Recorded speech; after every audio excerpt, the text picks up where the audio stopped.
Hello and welcome to another early childhood education lesson with Miss Whitehurst. Today I have something very cool for our lesson. We will be talking about play and developmental play. And for the start of our lesson, I had a really fun idea. We are going to start out by making slime. So for this lesson, I will have my students start off by making slime in our classroom. It's super simple ingredients. It's just glue, baking soda, and contact solution. They'll start off putting glue in a bowl, or in this situation, they'll probably do it on their desk. They'll start off with glue, then add in baking soda, and then contact solution. And then when you mix it all together, you get this really fluffy slime. It's a very fun interaction and way to start off the lesson, and it helps them get engaged and it gets them excited about learning. As the students are making their slime, I'll bring up a good question. I'd say, like, how does something like making slime relate to play and learning? And I'll use this time that we're creating and making to remind them that sensory play helps children explore textures, make decisions, and express creativity, and that these kinds of experiences support brain development and help children regulate emotions and focus attention. This is a really important thing for me because play is so important for kids. It has so much to do with their development, and even something as small as slime, it gives them the opportunity to make decisions. They get to decide how much they are putting in of each ingredient. They are getting to decide what color they make their slime, and this gives them a little bit of control and gives them a chance to express their own creativity. And once we're done with the slime, we'll wrap that up, put that away, and we'll jump into our lesson where I will be introducing to them the 4 types of developmental play. So there is solitary play, which is when a child plays alone, building independence and concentration. There is parallel play, when a child plays near others but not with them, and they start to build an awareness of peers. Associative play is where interaction begins and children share materials but don't have coordinated roles. So I'm gonna do this and you're gonna do that. And then there's cooperative play, and this is when children engage in play with shared goals, organized roles, and they have good communication, negotiation, and empathy.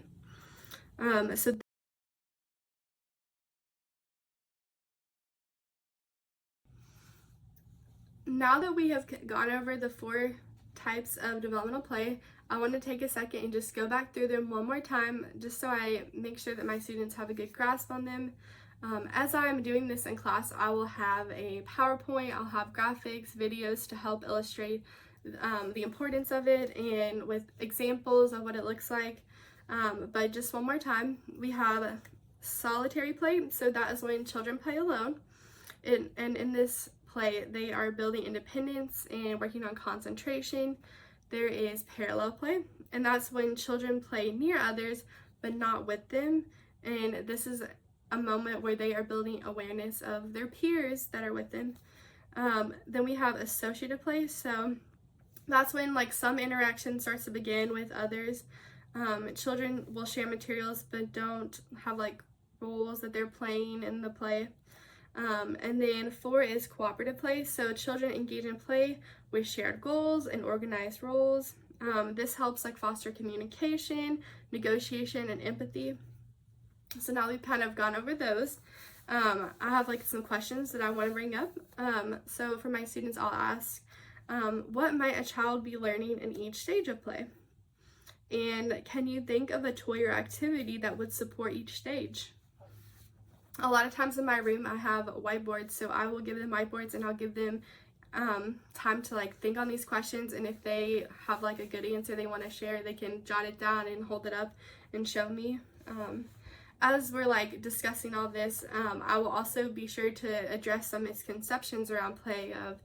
A lot of people think that play is just play, and really play is the primary way that children learn to think critically, develop language, solve problems, and relate to others. And I think it's super important that my students know how important play is. Once we've kind of gone over this, students will be broken up into groups, and I will provide them with scenarios for them to talk about in their group. So they'll break into small groups. I'll give them a scenario card. For example, a child builds a tower alone, or two children pretending to run a store, and ask them to identify what type of play that they think is being exhibited, and then discuss how that activity supports cognitive, emotional, or social development. So as they're like looking over their scenario, I'll be sure to ask, like, what stage of play is this? What skills is the child practicing? How could a caregiver support this type of play?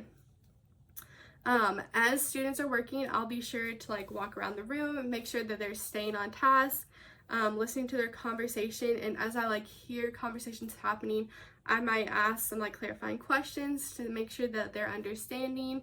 I also use this time to answer any questions that they may have.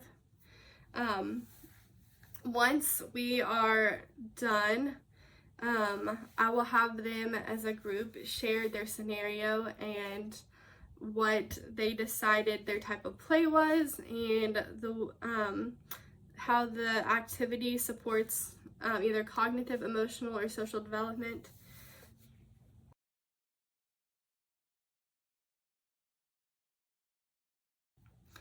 Once my students are finished sharing their scenarios out loud, I will use this time where everyone's eyes and ears are at me to make sure that we're all on the same page. If there's any concerns, or maybe a student is still having a hard time understanding, or they're like, I don't understand like what this type of play is, I will use this time to just make sure that we're all on the same page. If I need to like go over something again, I will use this time to like discuss something, and also provide feedback as they're presenting. Make sure that I'm giving them good feedback of like, oh, you know, like that was a really good guess, but it's actually maybe more like this. But just making sure that as a class, they're all understanding developmental play and the different types of it. And once I feel very confident in that, I will have students kind of wrap that up, and they will have some independent work. So I will assign them design a play area assignment. And for this assignment, I assume it'll probably take about 20 to 30 minutes, just depending on the student. Some work faster, some tend to work a little bit slower and add a little more detail. So as I said, I will assign students a design a play area assignment. In this assignment, students will create a detailed plan for a play area in an early childhood education setting. The requirements for this project will be that they have to include play materials and structures that support all 4 stages of play, and then justify each choice by explaining what stage of play it supports, why it is developmentally appropriate, and what learning outcomes it promotes. For this assignment, I normally tend to allow my students creative freedom in using whatever technology they like for it. So sometimes my students will use Canva, sometimes they'll use PowerPoint. So I try to give them the freedom. However, with some classes, if they need a little bit more structure, I can provide a template, a planning sheet with labeled sections that have like each type of play on it, just so the students can stay focused and have everything they need in front of them. Students will work on this, like I said, for about 20 to 30 minutes. During this time they're working, I'll be sure to be walking around, making sure that they're staying on task, checking in to make sure they don't need any help, and if they are struggling with an idea, that's where I can like come in and offer suggestions, and then also ask them questions to make them kind of think outside the box and make them think a little deeper. Once I start to see that students are finishing, if I have some stragglers, I have a fun little activity for those who finish early as like an extra credit. So for those that finish early, I will have them research and present cultural perspective on play. So they will explore how different cultures value and approach play, and they can create a short presentation or an infographic or like a poster comparing ideas. And for this, I'll kind of give them like a how is play structured in another country, what materials or types of play are common, and how does culture influence children's learning through play. Once all of my students are finished, we will do a closing by having everybody come back to their table and make sure that they are seated, they're paying attention. We will go around the room and I'll have students share one key takeaway about the importance of play in early childhood development, being sure to include why play is essential, not optional, in early childhood learning, and how developmentally appropriate environments respect children's natural ways of learning.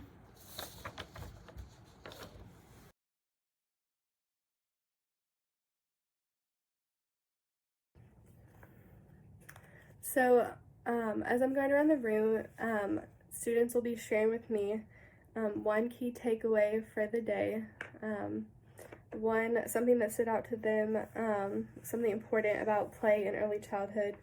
And as we are wrapping up the discussion, I will give them a chance to like share anything they want about the lesson, if there's something really cool they learned, something maybe they didn't know. And then as I wrap up, I will remind students that play for kids is essential, not optional, in any kind of early childhood setting. And play is essential for their learning. I'll remind them that developmentally appropriate environments respect children's natural way of learning. So making sure that things are developmentally appropriate is so important too. And then remind them lastly that educators and students who work with kids have the power to shape rich play experiences that support every area of development. That is kind of how my lesson will flow. One way I want to tie in the lesson the next day is by having a bell ringer where students have to answer the question, how do you see play in your own life, and how has it helped you grow or learn something new? As always, I will encourage my students to give honest reflection and help connect their personal lives with the concepts we're talking about in class. And then how I will understand if they're getting it is through the scenario portion of the lesson. I'll be walking around, listening to their conversations, seeing what they're thinking, what they're talking about, what they're gathering, and I will use that to gauge whether or not they've learned the lesson fully. That is all. Thank you for coming to my lesson today. Bye.